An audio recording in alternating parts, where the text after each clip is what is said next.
everyone, welcome back. This is lecture 4, free fall. In the previous lecture I did a whole lesson about what free fall is, how to solve problems, what it's about, etc. like that. So in this lesson what I'm going to do is actually solve the problems that are on the slides right here. So I'm just going to go ahead and I'm just getting my calculator out right now. So I'm ready to solve some problems. Oops, that's not the calculator. There we go. Okay. So I like this problem because I call it my standard problem, right? This is going to be my example go-to. So not all problems you solve are the same. I hope you noticed that already. But what you can do is if you understand and know how to solve this problem, you could refer back to this problem and say, oh, it was like this problem, or what did I do in this problem that's similar to the problem I'm working at now. So that's the whole idea of this.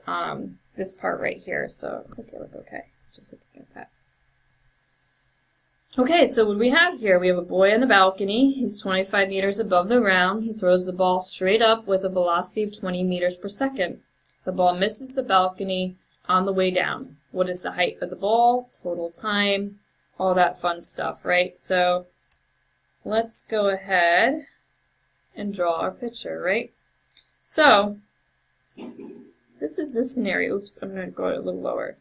So, we're on a balcony, right? So, I'm going to go ahead and just do something like this. And this is the ground. And this is the balcony. I'm going to draw a balcony. Why not? I never did this for this problem. It's my beautiful balcony. And here's the nice, happy physics students. Clearly all physics students are happy, right? You're like, no, that's not true. Okay, I'm just going to reread the problem here because sometimes you need to do that. So the boy is on a balcony 25 meters above the ground, throws the ball straight up with 20 meters per second. Okay. Oops. I think it was a ball. I don't remember. So I'm just going to show you, first of all, that this is actually going to go up and back down. Okay, that's exactly what it's doing. So it's 1D motion, okay? I'm actually not going to draw it that way. I'm actually going to, like, fold it out just so you can see my numbers a little better. So just note that's actually what's happening here. So I'm actually going to remove that and do it more like this, okay? Oops. Yes, I know. Graduate meeting. Okay, yes. Okay, it's not pretty, but you get the idea here, right? Okay. So, I just want to, give me 1 second, okay. Alright, perfect. So, this is an initial velocity of positive 20 meters per second, because when you throw an object up, it gets thrown upward, right? And that was it, right? That's, oh, no, we know that this is 25 meters. And yes, there is a height right here, but let's assume that the ball starts at 25. It's fine to do that, okay? So, in fact, even if you want to draw it that way. But anyway. Alright, so we're at 20 meters per second, and then we have that. We want to know the max height.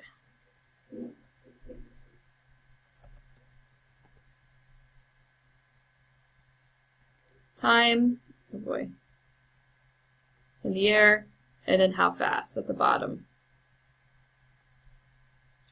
As always, there are multiple ways to solve this, so just keep that in mind.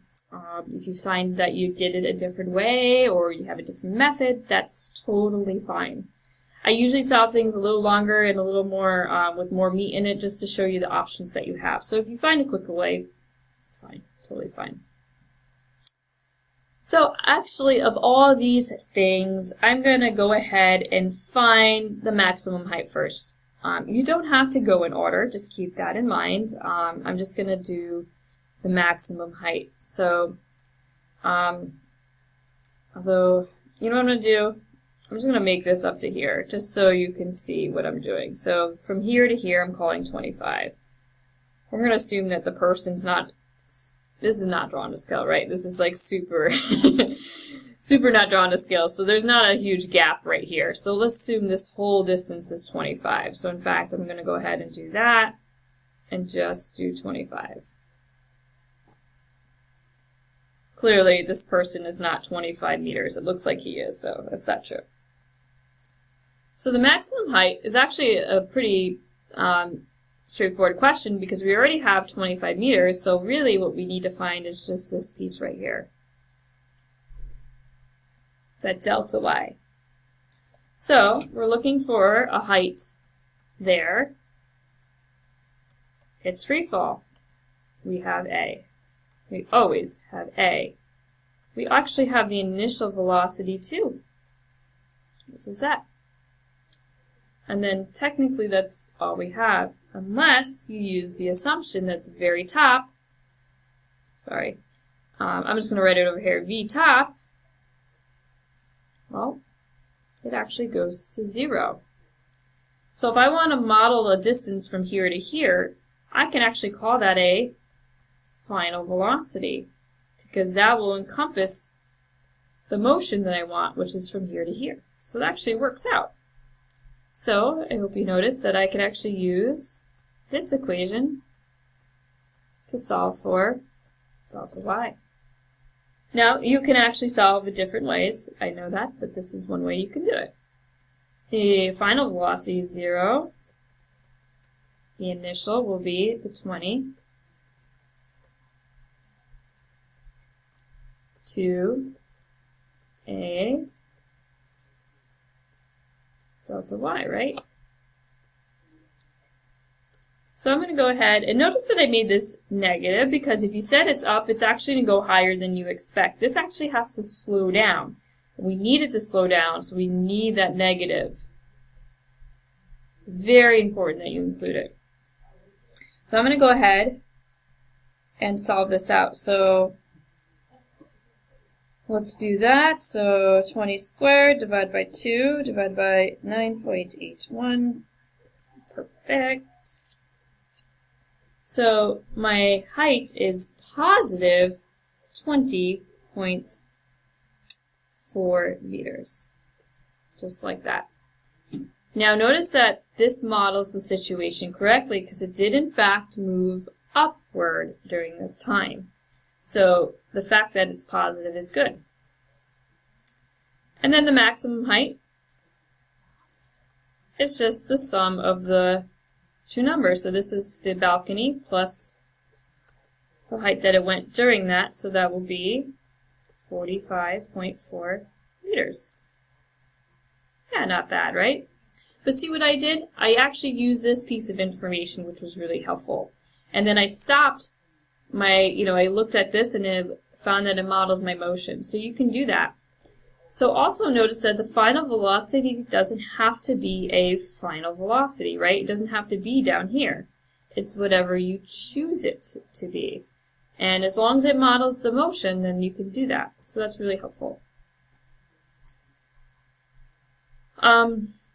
Okay, so I'm actually going to solve this one next because it's actually a little easier. So I'm going to find the bottom. So I'm going to show you how I could use another assumption. So we're going to look for this. Not 0, remember. We're looking right before it hits. We need it to be under free fall. Here's what you could do. I drew this dotted line for a reason because I know that if I start here, this spot right here will be the same velocity, but negative. And what I'm going to do is actually look at this motion from here to here. And if I start here, I can call this my initial velocity. So like I said, you can call it, even though this didn't start the motion, we can call it our initial. And we can model this downward motion. What does this look like? We have a negative velocity to show that it's moving down at that point. That's important. We actually have the height, right? How far it moved. Negative 25 because we're moving down. We have A because we're under free fall. And we're looking for the speed at the bottom. Well, We're going to reuse this. I like this equation because I don't have to worry about time. But notice these numbers are different because it models a different situation. So let's go ahead and do it. So the final velocity is what we're looking for. The initial is negative 20 meters per second squared. I'm sorry, meters per second, squaring the whole thing, to negative 9.81, negative 25. Now remember, I'm modeling the motion here. So I just need this 25. I don't want the 20 because I don't want it, I'm not including that. I'd have to use a different value for the initial velocity. So you have to model exactly what you see in your picture. So I'm going to go ahead and solve this out. So 25 times 9.81 times 2 plus 20 squared, square root. That's good. The final velocity when you solve this out. Now on my calculator I get 29.84 meters per second. Because remember, when you square a negative, it goes away. So you have to add that back in. So this models the motion because it's going downward with the negative sign right there. Okay, so we got how fast it's going right here.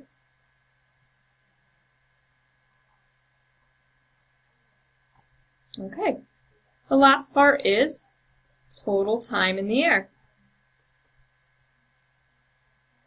So you can, again, there's actually many different ways you can solve this, but I'm actually going to solve it by starting and ending, right? The total time. This is my initial velocity, and this is my final velocity. So I'm going to go ahead and do that. I'm going to start with the 20 and end with the negative 29. Notice why I did this one first, right? And as long as I pick the right velocities that model the whole thing, this is okay. Remember A, it's just 9.81, and that's T. So VF equals VI plus AT would be the best way to do this. Negative 29.84 equals positive 20 plus negative 9.81 times T. Now it's important you keep those signs. So, negative 29.84. So when I move the 20 over, that becomes negative, so I have to subtract 20, divide by 9.81, and make that negative. My total time is 5.08 seconds.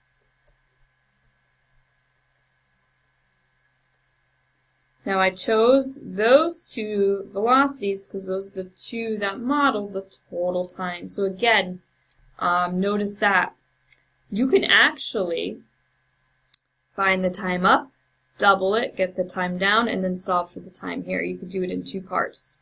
That's totally fine. You can do that.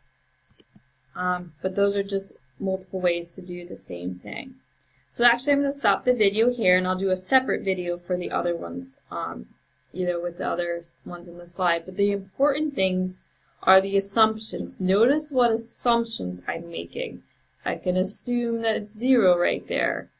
I can assume that this is negative 20 because it starts at the same spot. I can assume a different initial velocity if it's modeling my motion. So notice those things as I did it. Alright, well I hope you found this video helpful, and I'll be making a video of the next one later on. Alright, hope you had a good time with this. I just need to shut this off.